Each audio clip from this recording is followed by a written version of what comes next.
One rank one pension को लागू कराने के लिए प्रदर्शन कर रहे पूर्व सैनिकों को दिल्ली के जंतर मंतर से आज सुबह जबरन हटाया गया। सुरक्षा बल के जवान जंतर मंतर पहुंचे, उन्होंने धरना दे रहे पूर्व सैनिकों को यहां से हटाना शुरू किया।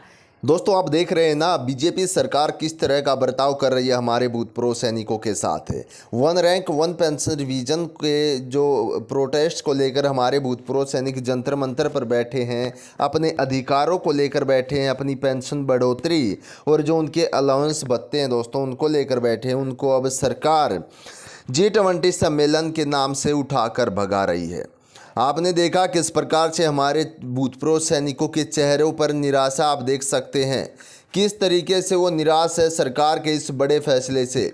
लेकिन इस तरीके का बर्ताव करना हमारे भूतपूर्व सैनिकों के साथ इस मोदी सरकार को शर्म आनी चाहिए। ये वही भूतपूर्व सैनिक हैं जो जब ड्यूटी करते थे तो बॉर्डर पर अपने देश की रक्षा के लिए जान की बाजी लगाने सबसे आगे खड़े होते थे।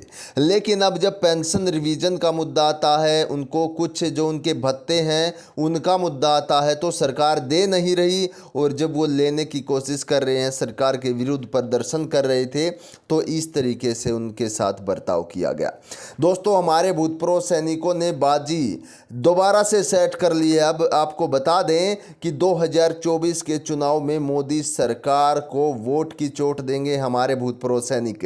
आप यहां पर देख सकते हैं कुछ फोटो हम आपको लाइव दिखाने की कोशिश करें। दोस्तों, मीडिया वाले भी यहां पर मौजूद है, लेकिन सिर्फ लोकल मीडिया, क्योंकि आपने देखा होगा पिछले 5 साल से OROP का मुद्दा चल रहा है, लेकिन आज तक आपने किसी बड़े टीवी चैनल की स्क्रीन पर यह चीज़ नहीं देखी होगी कि उन्होंने देशवासियों को यह दिखाया हो कि हमारे भूतपूर्व सैनिकों की सरकार ने यह दुर्दशा कर रखी है।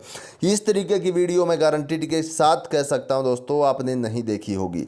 लेकिन अब जो माहौल बना हुआ है, जंतर मंतर पर भीड़ आप देख सकते हैं, पुलिस प्रशासन यहां पर मौजूद है, देख सकते हैं। हमारे भूतपूर्व सैनिकों को आप यहां पर देख सकते हैं किस तरीके का हालात पैदा कर दिए गए हैं सरकार के द्वारा। आप यहां पर देख सकते हैं OROP प्रोटेस्ट को लेकर इतनी लंबी इतनी बड़ी मांग को लेकर जब हमारे भूतपूर्व सैनिक अपने हक के लिए जंतर मंतर पर बैठे थे, तो मोदी सरकार को वो बात भी रास नहीं आई। अब मोदी सरकार हमारे भूतपूर्व सैनिकों के पीछे हाथ धो के पड़ गई है। लेकिन मोदी सरकार को जब वोट चाहिए होते हैं, जब उनको वोट बैंक बनाना होता है, तो वो रैलियों में भी वन रैंक वन पेंशन का जिक्र करते दिखाई देते हैं। वो कहते कि हमने पेंशन धारकों को OROP दी है, असली OROP हमने दी है, 28,000 करोड़ रुपए हमने दिए हैं। तो इस तरीके की लगातार आपने सुना होगा दोस्तों, बहुत बार वो इस तरीके के ऐलान करते सुनाई देते। लेकिन अगर ज़मीनी हकीकत हम आपको बताएं, जो कि सिर्फ हमारे भूतपूर्व सैनिकों को पता है, या जो मीडिया लोकल मीडिया उनको कवर करता है, उनसे बातचीत करता है, उनके दुख सुनता है, उनको पता कि आखिरकार कितना फ़ायदा या कितना नुकसान हमारे पेंशन धारकों को हुआ है। अब की बार तो सेकेंड रिवीजन को लेकर भी हमारे पेंशन धारकों की पेंशन नहीं बढ़ाई गई दोस्तों। 5 साल बल्कि 7 साल इंतजार किया भूतपूर्व सैनिकों ने कि रिवीजन में हमें कुछ फ़ायदा होगा, हमारी कुछ पेंशन बढ़ेगी, जिससे हम अपना घर परिवार अच्छे तरीके से चला सकेंगे। क्योंकि बहुत से पेंशन धारक ऐसे भी हैं दोस्तों जो पूर्ण रूप से अपनी पेंशन पर डिपेंडेबल हैं। उनके महीने टू महीने अगर पेंशन नहीं आती है तो वो थोड़े पैनिक हो जाते, घबरा जाते हैं कि हमारी पेंशन क्यों नहीं आई, ये नहीं आई। मोदी सरकार ने महंगाई तो बढ़ा दी, दिन प्रतिदिन महंगाई ज़रूर बढ़ती जा रही है, लेकिन पेंशन की बात करें तो एक जगह स्थिर पेंशन खड़ी हुई है, ना घट रही है ना बढ़ रही है। लेकिन मोदी सरकार को जब प्रोटेस्ट किया जाता है मोदी सरकार के खिलाफ, और जब हमारे भूतपूर्व सैनिक बड़े बड़े कार्यालयों का घेराव करते, संसद का घेराव करने पहुंचते हैं, तो उस समय पर मोदी सरकार कहती है कि हमारे पास पैसा नहीं है, हमारे जो देश की स्थिति है वो फाइनेंशियल स्थिति खराब है, ये बहाना मार देती है हर बार सरकार। लेकिन जब अपने दोस्तों का पैसा माफ़ करती है, जब अंबानी अडानी का पैसा माफ़ करती है दोस्तों, उस समय पर इस देश के पास बहुत पैसा होता है। उस समय पर जब नेताओं को 4-4 पेंशन दी जाती है उस समय पर देश के पास पैसे की कोई भी कमी नहीं होती, लेकिन हमारे भूतपूर्व सैनिकों की बात आती है तब उनको कुछ भी नहीं दिया जाता।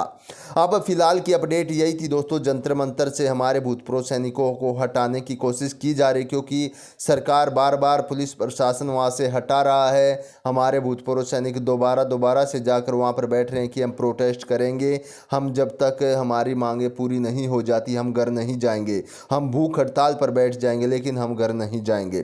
तो ये अब तक का मुद्दा one rank one pension vision का। पिछली कुछ वीडियोज में खबर आ रही थी कि नई जगह दे दी गई है OROP की, तो ऐसी कुछ हमारे हाथ पक्की खबर लगेगी तो हम वो भी आपके लिए लेकर आएंगे। आज की वीडियो में इतना ही दोस्तों, इसके बारे में आपकी क्या राय कमेंट बॉक्स में ज़रूर बताइएगा।